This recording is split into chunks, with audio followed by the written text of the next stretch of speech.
Hello, this is Alif Aiman, matrix number U2004961. This is my final video for all of my experiments.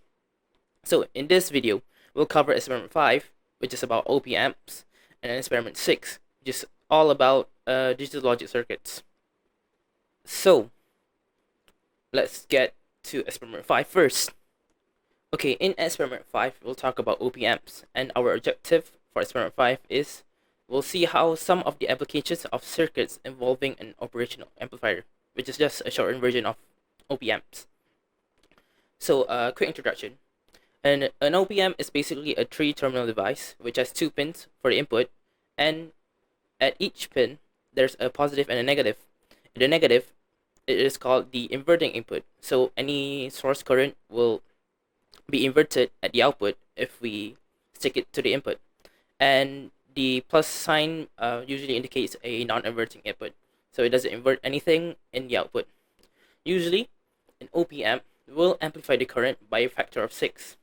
So now we'll move to part 1. In part 1, we'll talk about inverting scaling amplifiers. As you can see from this graph, the output, which is the peak of the waveform, is at negative 2.5, and we calculate it to be at negative 2.5. As you can see, the sine wave is actually inverted. As I said earlier in the intro, how the output will actually be inverted when we put this input, when we put the source at the negative input.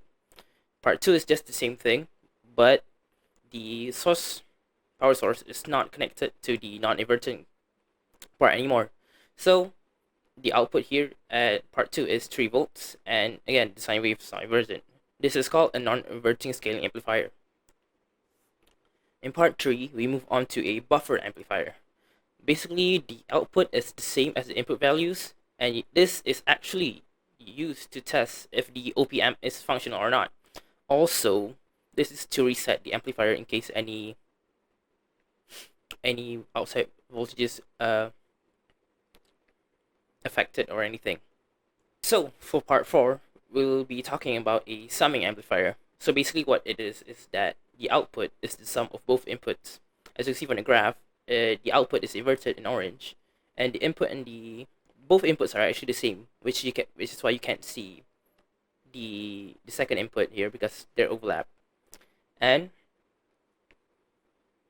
the most practical use of this would be to combine two sources into one, basically. Moving on to part 5, we see that there's actually 3 ways to do it. This is called an integrated amplifier, and we supply 3 types of waves: a square wave, a cosine wave, and a sine wave.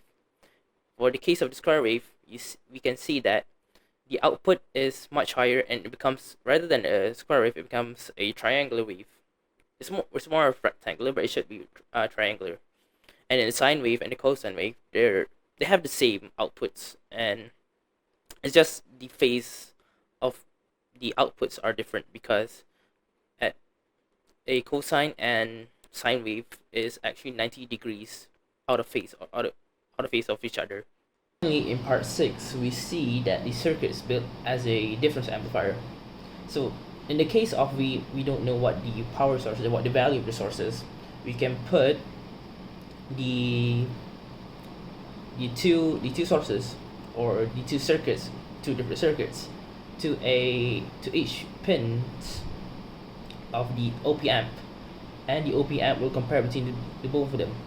If, let's say, V1 is higher than V2, the op-amp will show a inverted input, an inverted output, which can be seen in graph 1. Graph 2 shows that the input in the non-inverting part is higher than the inverting part, which shows because just shown here. This is very useful. Let's say if you don't know what the circuit at one point of the resistor is outputting, or how much value, we can see how much it is just by using this method. So that's all for experiment 5, and now we'll move on to experiment 6, where we talk about logic gates. So what is a logic gate? Well, it's basically a digital device, which is the building blocks of many digital systems. It comprises of more than one input, and it only outputs one signal. They come in many forms. The most basic ones are AND, OR, and NOT gates. So here we'll delve into the other gates, and we will try to make a circuit using NPN transistors to verify the logic behind all of these. So let's get to it.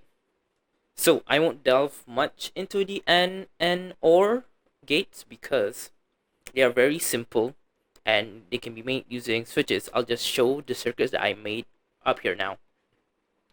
So now we'll move into the NAND and NOR gates, which is just a combination of the NOT gate and the AND and OR gates. So basically how we make these is that we use a transistor. What the transistor does, in our previous experiment, we showed that for the transistor to actually output a very good amount of current, the base must be on. So using this logic, we can make the NOT gates.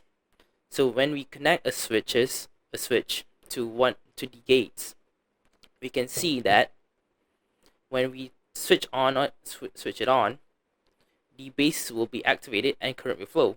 If we switch it off, then current won't flow enough. It will flow, but it won't be enough to light up an LED, for example. So now I'll show my circuits that I made for the NAND and NOR gates right now. As you can see from these circuits, is that they're very simple in nature and they actually follow what the AND and OR gates, the basic ones that we made earlier. And I'll show the logic tables here, and so you can understand how they work actually. So now we'll actually move into the XOR gates and XNOR gates. The X in both gates means exclusive, which is the exclusive OR gate and the exclusive not OR gates. So now the exclusive OR circuit will be shown in the screen here, and as you can see, it's a very complicated circuit which requires more transistors than the NOR gate or the NAND gates. Using the circuit, we managed to verify how to make the XOR gates. Basically, what the exclusive meaning is that when the output is an odd number, it will make it run. The LED will light up and current will run. But if it's an even number, it won't do anything.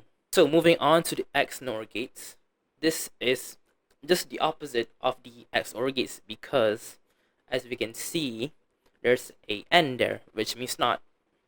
So instead of needing even a odd number of inputs, now it needs an even number of inputs to light the LED up or to make the circuit active, which I'll show the logic table here.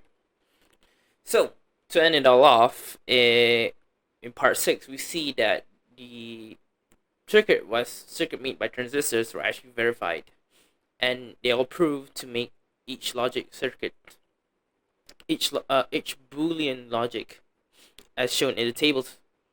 And I will show the final compiled table for all of them right now. So the logic gates are very important in digital systems because, let's say, for an AND gate, to use an AND gate, maybe you want a sliding door to open when